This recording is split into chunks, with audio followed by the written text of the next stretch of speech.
Ini bukan tentang Abdul Wahid dan juga bukan tentang kekuasaan, melainkan demi mewujudkan generasi yang sehat untuk marwah Riau ke depan.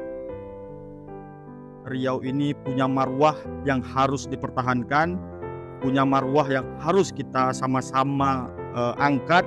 Nah, untuk itu butuh kerjasama, butuh kekompakan. Nah, itu semua kita wakilkan kepada Bapak Abdul Wahid dan Bapak SF Haryanto. Bismillahirrahmanirrahim. Assalamualaikum warahmatullahi wabarakatuh. Waalaikumsalam. Bersama saya Budi Andrea Saputra dalam program podcast ICC Indonesia Creator Community dalam tema Bersama Membangun Riau, Abdul Wahid SF Haryanto. Pada kesempatan ini telah hadir bersama-sama kita seorang narasumber tokoh muda, itu Bapak Mulyono SE. Assalamualaikum Pak. Waalaikumsalam Pak Budi. Selamat datang di kantor kami. Siap. Kantor PKB dan juga kantor Himpera. Bang Mulyono lah, saya panggil abang lah. Siap. Ini saat ini diamanahkan juga sebagai Ketua PKB dan juga menjadi ketua Himpera, Himpunan Pengembang Permukiman dan Perumahan Rakyat. Wow, luar biasa ya. Artinya bermain di properti juga ya. Ya, kita bergerak di properti. Sudah berapa lama nih? Kalau boleh tahu nih Bang Mul. Kita menggeluti dunia properti dari tahun 2018. Oke. Sampai hari ini alhamdulillah masih menjalankan program pemerintah pusat. Oke. Nah, jadi Himpera ini dari namanya saja sudah pengembang permukiman dan perumahan rakyat. Pengembang. Memang betul-betul rakyat lah. Oke. Ya. Jadi sudah 6 tahun. Sudah lebih kurang 6 tahun berjalan. Dan juga diamanahkan menjadi ketua ya. Ya, menjadi ketua. Kalau boleh tahu ada berapa nih keanggotaan di Himpera? Kalau untuk Himpera Dumai itu terdiri dari 20 perusahaan. Nah, jadi kalau di Himpera itu yang menjadi anggota itu badan usaha, bukan perorangan. Bukan perorangan ya. Nah, jadi badan usaha. Ini hampir sama dengan macam ini apa gitu. Ya, sama ya? Sama. Tapi ini ada sertifikasi juga. Ada. Jadi kalau kita itu yang terdaftar sebagai anggota Himpera itu mendapatkan yang namanya Sireng. Sireng itu sepertinya SIM lah. Kalau kita boleh mengendarai mobil, kita punya SIM atau lisensinya saya. Kalau udah ada Sireng, berarti sudah terdaftar di dua kementerian. Yang pertama Kementerian PUPR dan yang kedua Kementerian Keuangan. Oke. Ini bergelut di Himpera. Kemudian tahu-tahunya sehari ini juga menjabat sebagai ketua PKB. Apa nih yang membuat Bang Mul tertarik untuk berpolitik nih?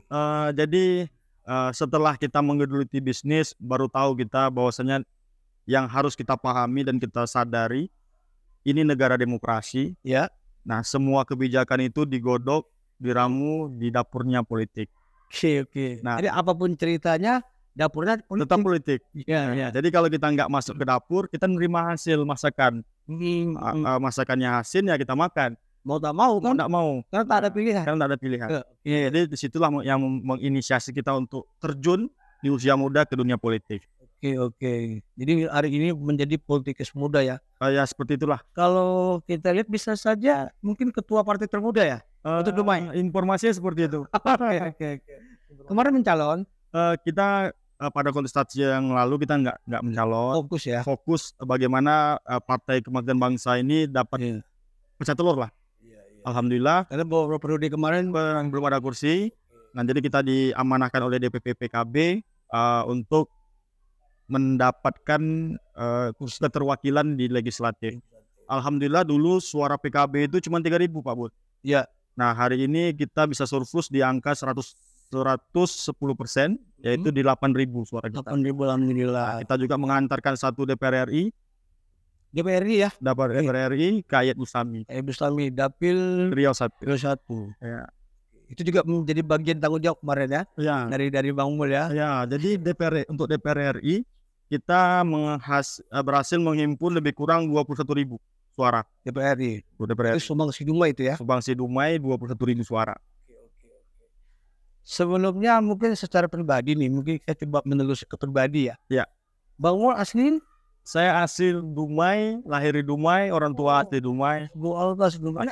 Karena kalau kita lihat dari nama ya, Mulyono, ya.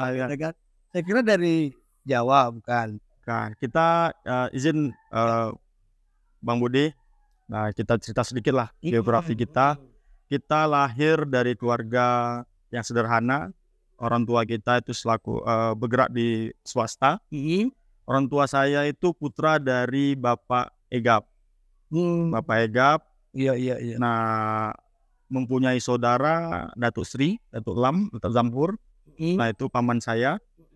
Dan juga kalau dari ibunya ayah itu dari Datuk Pawang Liun. Datuk Pawang Liun. Tapi emang Melayu ya? Nah, saya Melayu. Oke. Nah, Berarti cuma lama saja. ibu saya Jawa. Oh, Ibu saya ini itu maksudnya. Nah, ibu saya ini masih ada hubungannya dengan Barono. Baru nih punya Pasar Kelapa. Pasar Kelapa, betul. Masjid Al-Falah itu. Itu masih keluarga tuh ya. Ya. Jadi artinya ya membaur ya kita ya. Ya. Pada hari ini orang tua Melayu, ibu Jawa. Maka muncullah nama Mulyono tadi. Ya. Mungkin bisa cerita nih Bang Mul ya. Bagaimana PKB pada hari ini? Alhamdulillah di periode pimpinan Pak Muhaimin dan Pak Abdul Wahid, khususnya di Riau. Nah, PKB hari ini semakin berbenah diri lah. Nah, sama-sama kita ketahui PKB hari ini merekrut kaula muda. Nah, untuk kaum milenial, untuk di DPP itu wakil ketua itu usianya 23 tahun, Pak. DPP 23 tahun wakil ketua. Iya. Nah, jadi ketua-ketua harian itu direkrut yang memang muda-muda seperti kita ini supaya energik ya. Supaya gerak partai ini lebih gesit. Iya. Oke. Jadi PKB lah pada hari ini juga ada calon ya. Ada calon murni ya. Murni ketua DP PKB. Ketua DP PKB. Iya. Bang Abdul Wahid maju di gubernur ya. Berapa kursi kita PKB? Kalau untuk Riau kita dapat 6 kursi. Kita dapat 6 kursi, DPR RI kita dapat 2 kursi. Dan juga dalam kontestan politik pada hari ini, Bang Mul juga diamanahkan sebagai ketua koalisi ya? Ya, alhamdulillah kita juga diamanahkan untuk menakodai lah. Iya. Menakodai koalisi yang saya rasa ini sangat besar. Karena ya di koalisi ini di Dumai itu partai pemenang pileg. Ya, ada Nasdem dengan 6 kursinya, terus PDIP dengan 6 kursi juga. Nah, kita PKB tengah-tengah nih 1 kursi. Nah, jadi kita tapi walaupun 1 kursi ketua koalisi kan. Gitu. Bagaimana dasar kawan-kawan ya itu terpulang lah. Mungkin karena kita ini calon dari kita, Bang Wahid yang maju dari PKB. Nah, kita lah yang tentu untuk berperan aktif. Ya. Nah, seperti itu, Bang Budi. Bagaimana Bang Mul melihat perkembangan Bang Abdul Wahid untuk di Dumai dulu lah. Kalau perkembangan, nah kita bicara by data. Ya, by data kita menggunakan beberapa instrumen lembaga survei yang terutama itu LSI. Ya. Nah, untuk di Dumai itu grafik survei berdasarkan konsultan yang disampling oleh lembaga survei itu. Dumai dengan jumlah DPT hari ini 230 sekian, 230.000 sekian. Itu kita sudah mencapai di angka 30%. 30% berarti hampir 60.000. Hampir 60.000. Nah, itu survei by data ya. By data. Nah, yang tertinggi itu bahkan di Riau Daratan. Kalau untuk Riau Pesisir itu Rohil kita unggul. Ya. Rohil kita unggul. Bengkalis kita unggul, Waranti kita unggul. Oke. Nah, yang paling tertinggi itu bahkan di Kampar. Di Kampar itu kita hampir 60%, Pak. Di Kampar kita 60%. Nah, jadi memang ada PR. Nah, karena kita Dumai ini baru memperkenalkan sosok Pak Abdul Wahid ini. Nah, jadi memang di koalisi kita memang lebih ekstra lah. Nah, jadi dengan antusias kemarin waktu kita deklarasi relawan itu, relawan yang terdaftar di koalisi bermarwah itu sebanyak 33, Pak. 33 relawan. Yang dulunya cuma sekitar belasan, hari ini udah puluhan. Bahkan sampai malam hari ini itu arus yang ingin bergabung di koalisi itu luar biasa. Berkembang terus ya. Terus berkembang. Nah, jadi kita ada deadline sekitar 55 hari menjelang hari pemilihan. Nah, jadi arus yang berdatangan itu sangat-sangat luar biasa. Nah, kita menyikapinya ini suatu hal yang positif. Bagaimana kita bisa memaintain relawan-relawan yang bergabung tadi itu. Memang ini poinnya, goalnya itu bagaimana kita memaintain, bagaimana relawan ini bisa satu visi, satu misi, memenangkan yang nomor satu Bang Wahid di hari H itu. Oke. Di sini kan kita punya tagline bersama membangun Riau. Ya, bermarwah. Yang namanya bersama itu kan ada bertokoh. Iya. Mungkin bisa dipaparkan lah apa makna dari bersama. Bersama itu ibarat sapu lidi lah. Kita analogikan. Nah, kalau satu itu apapun jenis kebijakan, apapun jenis pekerjaannya, nggak bisa kita lakukan.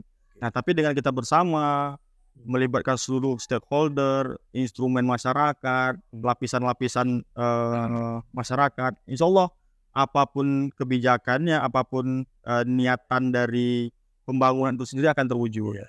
Ini kan kita membangun nih, sama membangun. Nah, kemudian saya coba ke dalam lagi. Artinya apa sih yang akan dibangun oleh Bang Hamdun? Nah, jadi di sini ada ketertarikan saya lah, karena saya bergerak di sektor properti. Oke. Nah, jadi kita berkomitmen lah, karena kita lahir besar di Dumai, leluhur kita asli Dumai. Jadi saya miris yang paling pertama itu terhadap kebijakan tata ruang. Kota Dumai ini kota madya terbesar nomor 3 setelah IKN.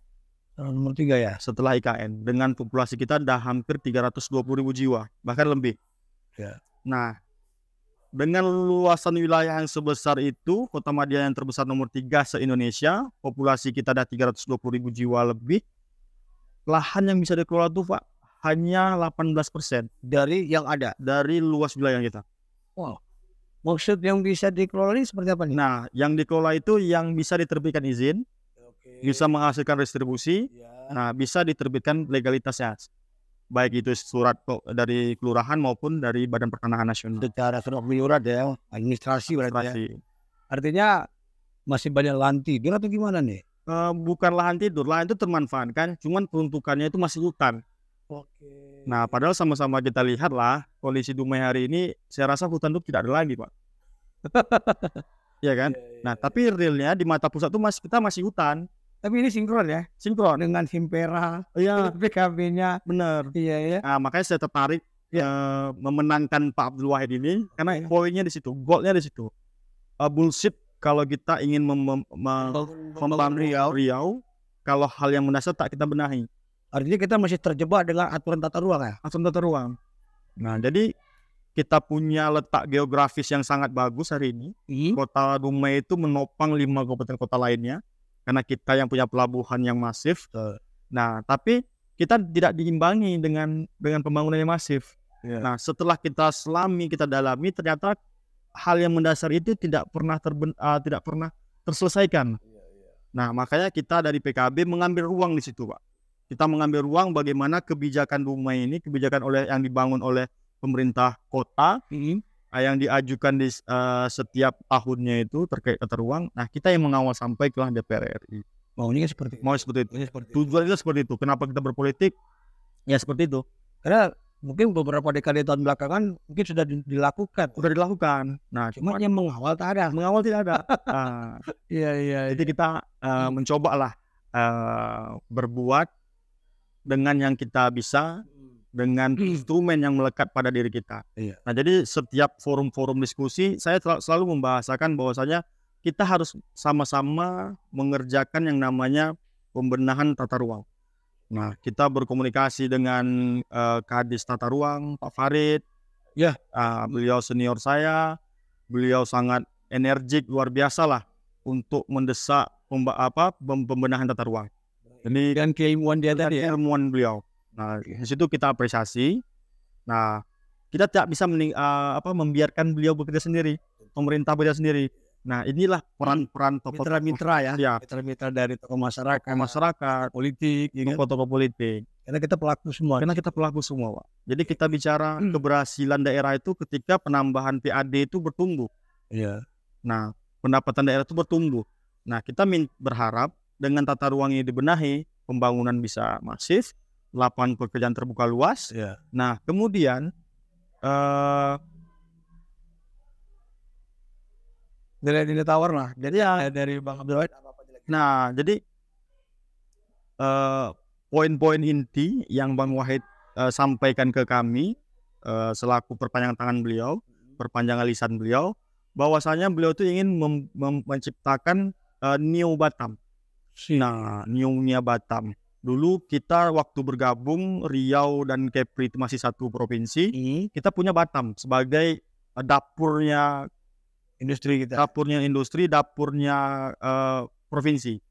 Nah, hari ini setelah Kepri mekar, kita hilang, Batam terlepaskan. Iya. Nah, jadi beliau itu menginginkan Dumai ini bisa menjadi New-nya Batam, menjadi dapurnya industrinya Riau. Dan inilah nilai-nilai tawar yang diberikan Bang Abdul ya Abdul Wahid ke Dumai. khususnya untuk masyarakat pesisir lah. Bagaimana kita bisa menopang sektor-sektor industri.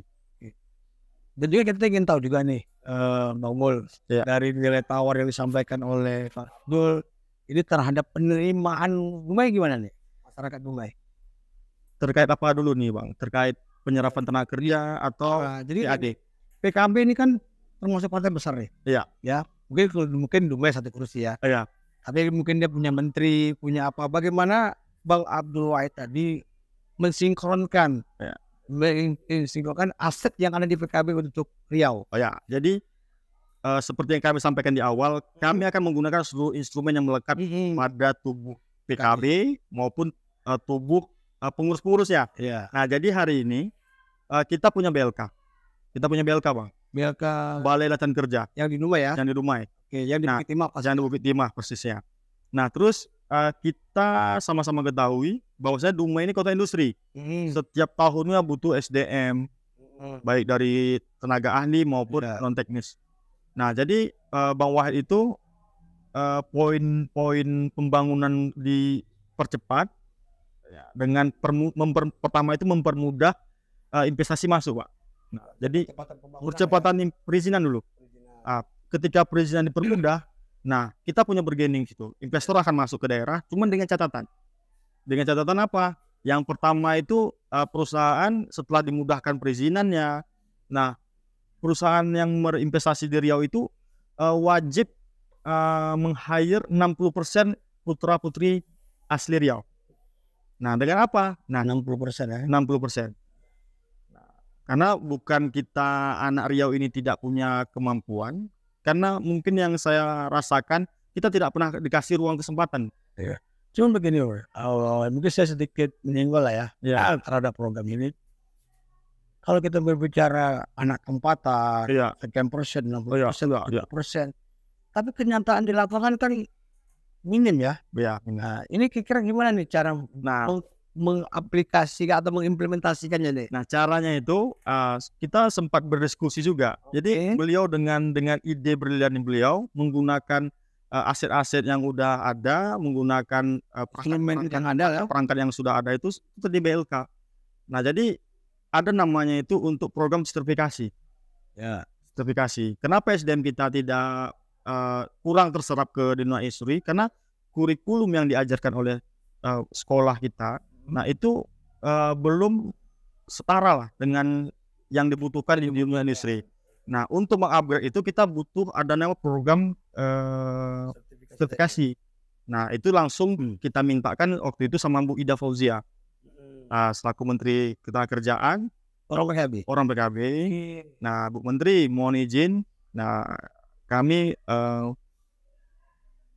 di Dumai merasakan yang namanya itu kesenjangan lah. Itu yang udah tersampaikan ya? Tersampaikan waktu kita kongres, waktu kita muktamar, kita berjumpa, berdiskusi, saya menyampaikan itu. Nah, yang terjadi di Dumai itu yang disampaikan oleh kawan-kawan kita, adik-adik kita. Nah, itu kita sampaikan ke Bu Menteri. Nah, jadi beliau itu tertarik dengan pemanfaatan BLK tadi itu. Nah, sama dengan programnya Pak Abdul Wahid. Sama, beliau ingin memaksimalkan BLK yang ada di Riau untuk mengupgrade SDM kita. Nah, jadi perusahaan-perusahaan itu betul-betul bisa menyerap lah tenaga kerja sesuai dengan keahlian mereka. Jadi sertifikat BUMN itu kan mahal, Pak. Sertifikasi BUMN itu mahal. Nah, jadi kalau kita bebankan ke peserta didik, ke fresh graduate kita. Nah itu saya rasa nggak akan sulit lah mereka. Nah jadi Karena terkadang mereka punya sertifikat, baru kan ada keraguan nih. ya Kalau diterima, ya kalau enggak, kalau nggak baru lagi. nganggur lagi. Nah makanya dengan kekuatan politik tadi itu, dengan kebijakan-kebijakan yang udah kita jadikan payung hukumnya, nah itulah menjadi corong bagaimana anak-anak Riau bisa bekerja di sektor-sektor industri yang ada di Riau, Dumai khususnya. Memang Dumai hari ini sebagai salah satu kota industri juga ya yang ada di Riau, kita memang agak miris lah dengan kondisi tenaga kerja, penerimaan komposisi, Iya, kan? Karena gini, ketika kita berbicara itu anak Dumai dasarnya apa gitu. iya, Karena pada hari ini kan kita hanya orientasi pada KTP nih. iya, Sementara mereka ya, di sini tahu sendirilah ya bagaimana prosesnya kan. iya, Atau mereka dengan bisa mendapat KTP. iya, Ya lucunya mereka kerja dulu, iya, baru buat KTP Dumai. iya. Iya kan? Apalagi nih poin-poin dari Bang Abdullah ini. Nah, poin kedua yaitu mengenai kesehatan. Oke. Mengenai kesehatan. Jadi berbarengan dengan masifnya industri, kita juga mencegah bagaimana masyarakat yang terdampak langsung dengan polusi-polusi ini dengan segmen kesehatan. Nah, jadi setiap masyarakat Riau, nah itu cukup dengan KTP bisa berobat di seluruh rumah sakit daerah yang ada di Riau. Baik, kembali lagi bersama kami dalam program podcast Membangun Riau Bersama Abdul Wahid SF Haryanto. Semangat ya. Tadi kita udah bicara terkait kesehatan. Ya. Artinya mungkin ada terobosan apa nih kesehatan yang akan dibuat oleh Bang Wahid. Nah, jadi masyarakat kita ini Pak Budi kan resah dengan administrasi yang berbelit-belit. Ya, Begitu sakit, urus ini, pengennya masyarakat kan langsung udah ditangani dulu, administrasi bisa nyusul. Oke. Nah, jadi Bang Wahid itu ingin mempermudah administrasi. Nah, karena yang namanya sakit kan tidak diinginkan. Ya. Nah, kapanpun, dimanapun bisa terjadi. Siapa sih yang mau sakit? Nah, jadi ketika momen itu terjadi, terutama pada diri kita lah. Kita kan pengen cepat diobati. Iya. Nah, tidak harus nunggu mana surat ini, surat A, surat B, surat C, surat D. Nah, jadi beliau itu menginisiasi bagaimana pelayanan dipermudah. Artinya dipangkas birokrasinya. Pangkas birokrasi. Nah, dengan cukup menunjukkan KTP Riau bisa berobat dimanapun di setiap jengkal tanah Riau ini. Oke. Nah, itu.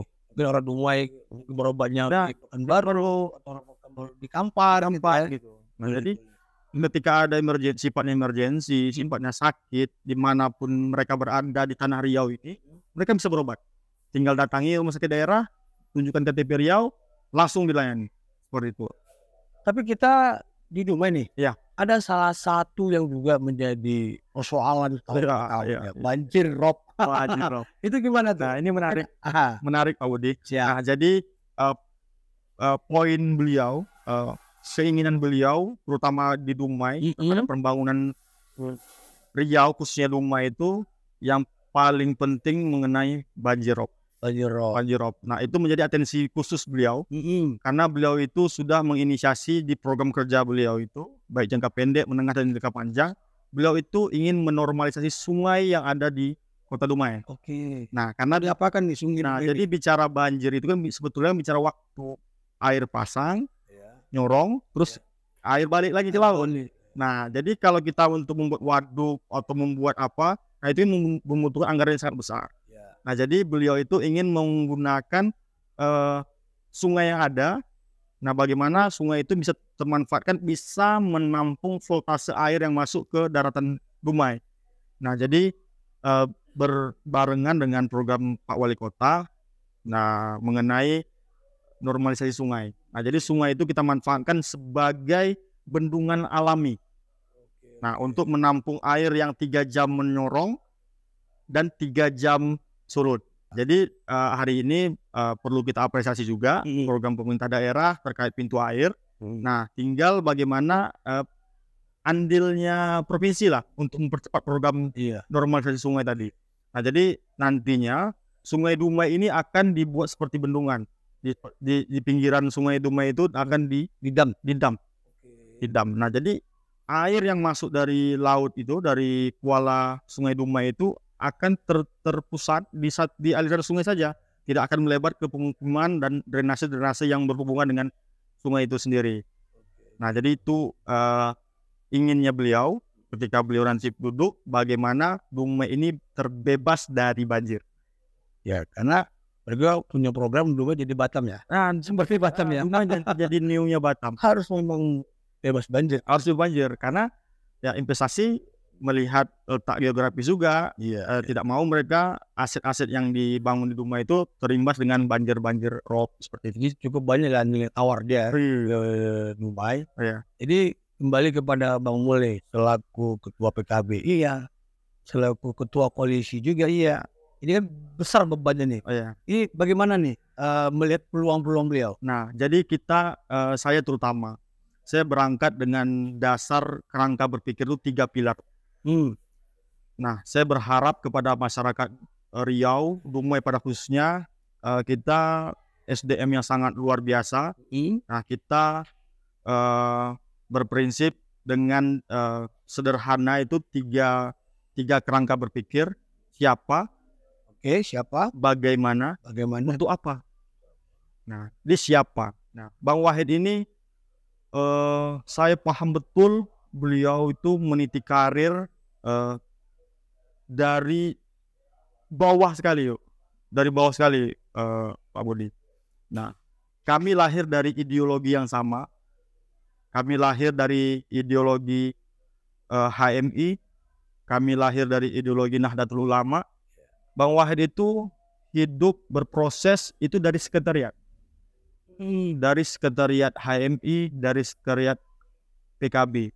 Beliau itu meniti karir itu dari tukang sapu, dari cleaning service. Dari bawah ya? Dari bawah. Nah, jadi Abdul Wahid dulu dengan Abdul Wahid hari ini itu tempahannya sangat-sangat luar biasa. Iya. Itulah yang menjadi inspirasi saya, yang dikatakan orang-orang anak muda yang terjun Untuk berpolitik tadi. Nah, karena beliau menjadi figur motivator bagi diri saya sendiri, terutama karena beliau meniti karir dari bawah, berproses masuk ke DPRD provinsi, 2 periode. Nah, bahkan di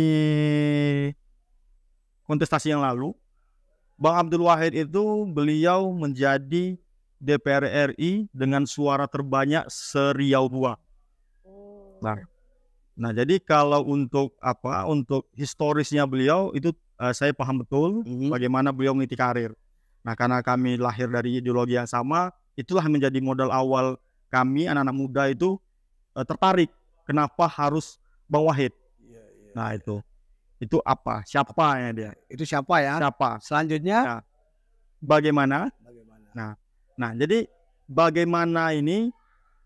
Nah, kita melihat dinamika demokrasi kita ini kan, bagaimana yang tua bisa mewariskan ke yang muda.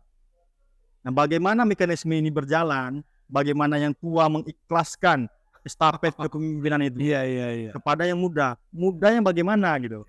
Nah, terutama muda yang punya kapabilitas, nah, dan kemampuan.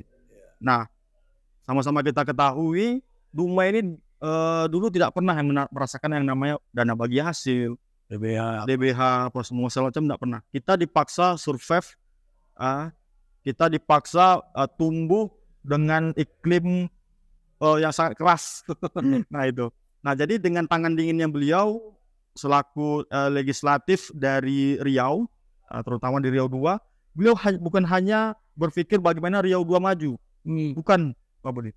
Nah, jadi beliau itu berpikir secara universal, bagaimana Riau secara utuh bisa mendapatkan ruang, mendapatkan porsi yang sama, baik daerah penghasil maupun daerah pengelola. Nah, jadi alhamdulillah dengan tangan dinginnya beliau, dengan kerja beliau, kerja tim beliau, alhamdulillah berhasil, Pak. Dumai merasakan yang namanya dana bagi hasil. Nah, itu terutama migas. Beliau di Komisi 11, beliau berjuang lah untuk Riau itu.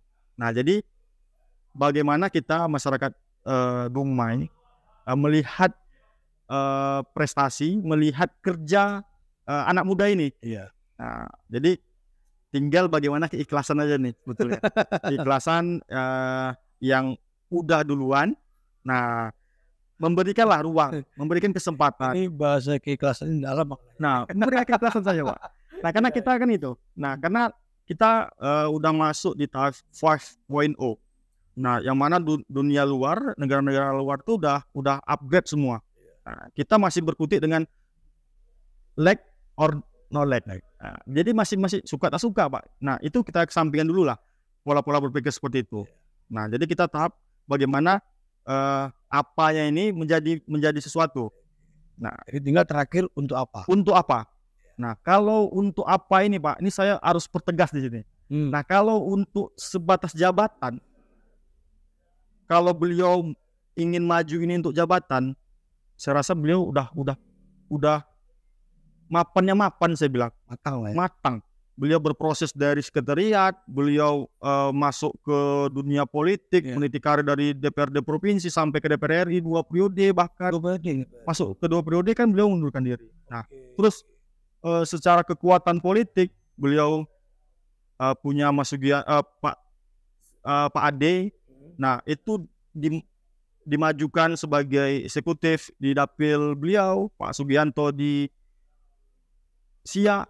Sugianto di SIA. Nah, jadi KSB masuk Pak Dani itu maju juga selaku wakil ketua di daerah. Nah, artinya apa? Beliau secara kekuatan sudah kuat. Kalau bicara jabatan, udah nyaman, udah cukup beliau. Nah, tapi itu beliau sampingkan demi masyarakat Riau. Iya. Nah, jadi pengabdian beliau ini harus kita apresiasi. Oke. Artinya bukan sekedar mencari jabatan ya. Bukan mencari jabatan beliau. Beliau Jabatan udah cukup lah. Beliau ketua PKB, beliau DPR RI, bahkan voter terbanyak. DPR provinsi, DPR 22 periode, DPR RI terpilih lagi sebagai DPR RI terbanyak se-Riau 2. Nah, kalau bicara jabatan beliau udah cukup lah saya rasa. Dengan sekeliling beliau bahkan luar biasa. Nah, tapi hari ini karena melihat Riau hari ini, Pak, dengan sumber daya alam yang sangat kaya, tapi tidak terkelola dengan maksimal. Jadi berangkat dari situ, beliau ingin mengabdikan diri beliau untuk yang lebih luas lagi, Pak. Bukan hanya di Bacara Riau 2. Beliau ingin memanfaatkan pesisir Riau ini menjadi betul-betul dapurnya Riau. Menjadi niungnya Batam. Semangat beliau. Jadi itu tidak bisa kerja sendiri beliau, Pak. Harus kita apresiasi. Makanya kami dari PKB dan koalisi, ada Nasdem, ada PDIP, mengusung beliau. Nah, sebagai anak muda tadi, Pak, yang ikhlas menerima estafet kepemimpinan tadi itu. Baik, kita tadi udah cerita panjang lebar. Kalau boleh tahu Bang Abdullah ini nomor urut berapa? Nomor urut 1. Sesuai dengan namanya ya. Sesuai namanya. Wahid. Baik, Bang Mul, mungkin waktu juga yang membatasi kita. Siap. Sebelumnya kita juga minta closing statement dulu. Siap. Ini kameranya. Izinkan kami menyampaikan salam perjuangan, bahwasanya Riau ini punya marwah yang harus dipertahankan, punya marwah yang harus kita sama-sama angkat. Nah, untuk itu butuh kerjasama, butuh kekompakan. Nah, itu semua kita wakilkan kepada Bapak Abdul Wahid dan Bapak SF Haryanto. Mari sama-sama kita membangun Riau bersama Abdul Wahid dan Bapak SF Haryanto. Baik, Ketua Pak Mulyono SE, Ketua PKB iya, Ketua Koalisi iya, dan juga Ketua Impera. Artinya pada hari ini diberikan amanah ya, bersama membangun Riau bersama Abdul Wahid SF Haryanto. Oke, sip. Terima kasih Pak Mul ya. Terima kasih, Wak. Baik, pemirsa, demikian podcast kami bersama tokoh muda Kota Dumai yang cukup energik.